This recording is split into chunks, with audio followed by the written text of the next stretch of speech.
بسم اللہ الرحمن الرحیم۔ السلام علیکم ناظرین، welcome back to my YouTube channel. آج میں آپ کو ایک بہت ہی پیاری حدیث سناؤں گی۔ اس کو بہت غور سے سنیں اور اس پر عمل کرنے کی کوشش کریں تاکہ پیارے نبی حضرت محمد صلی اللہ علیہ وسلم کی اگر ایک بھی سنت ہم سیکھ لیتے ہیں اور کیا ہم اپنی عمر تک، آخری عمر کے حصے تک کرتے رہتے ہیں تو اللہ تعالیٰ ہم سے بہت خوش ہوں گے، اور پیارے نبی حضرت محمد صلی اللہ علیہ وسلم بھی۔ نبی پاک صلی اللہ علیہ وسلم نے فرمایا، جب تم کچھ بھول جاؤ تو مجھ پر درود پاک بھیجو، انشاءاللہ تعالیٰ یاد آ جائے گا۔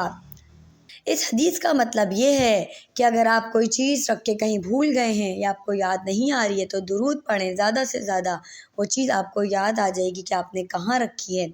یہ بہت ہی قیمتی حدیث ہے، سب کو بتائیں، اپنے دل میں مت رکھیں۔ ایک اور میں آپ سے سوال کرتی ہوں، سوال یہ ہے ناظرین کرامی، جتنا درود آپ پڑھیں گے اللہ تعالیٰ آپ کے نامہ اعمال میں آپ کی رحمت میں اضافہ کریں گے، گناہوں سے بچیں گے آپ لوگ۔ ناظرین کرامی، آپ کو معلوم ہے نماز میں دو سجدے کیوں ہوتے ہیں؟ جب اللہ تعالیٰ نے فرشتوں کو حکم دیا کہ آدم علیہ السلام کو سجدہ کرو تو انہوں نے سجدہ کیا، لیکن ابلیس نے نہیں کیا، تو اس کو اللہ تعالیٰ نے مردود قرار دے کر جنت سے نکال دیا۔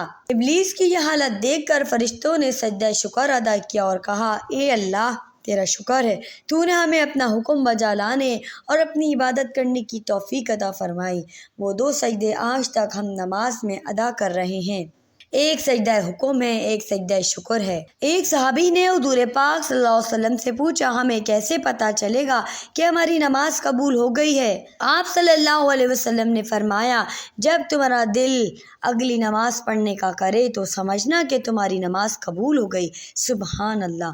کچھ لوگ ایسے میسج کو فارورڈ نہیں کرتے یا ایسی ویڈیوز کو فارورڈ نہیں کرتے، لیکن آپ لوگ سب کو بتائیے تاکہ سب لوگ نمازی بن جائیں۔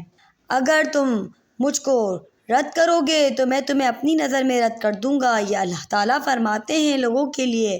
جب شیطان مردود نے کہا، اے رب العزت، تیری عزت کی قسم، میں تیرے بندوں کو ہمیشہ بہکاتا رہوں گا جب تک ان کی روحیں ان کے جسموں میں رہیں گی۔ اللہ رب العزت نے ارشاد فرمایا، مجھے قسم ہے اپنی عزت و جلال کی اور اپنے اعلیٰ مقام کی، جب تک وہ مجھ سے استغفار کرتے رہیں گے میں ان کو بخشتا رہوں گا۔ سبحان اللہ۔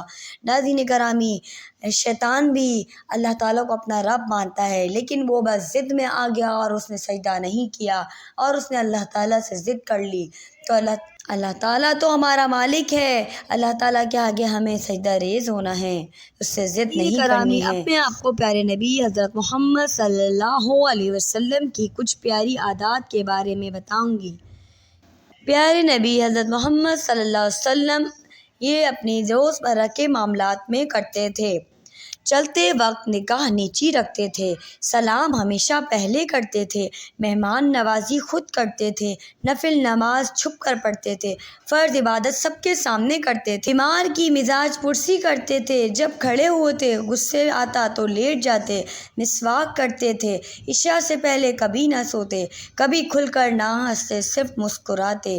اللہ تعالیٰ ہمیں بھی یہ سب اعمال کرنے کی توفیق عطا فرمائے۔ ناظرین کرامی، اس ویڈیو کو زیادہ سے زیادہ آگے شیئر کریں تاکہ زیادہ سے زیادہ لوگ اس سے مستفید ہو سکیں۔ جب حضور پاک صلی اللہ علیہ وسلم کے وصال کا وقت قریب آیا تو آپ صلی اللہ علیہ وسلم نے جبرائیل امین سے پوچھا، کیا میری امت کو بھی موت کی اتنی تکلیف برداشت کرنی پڑے گی؟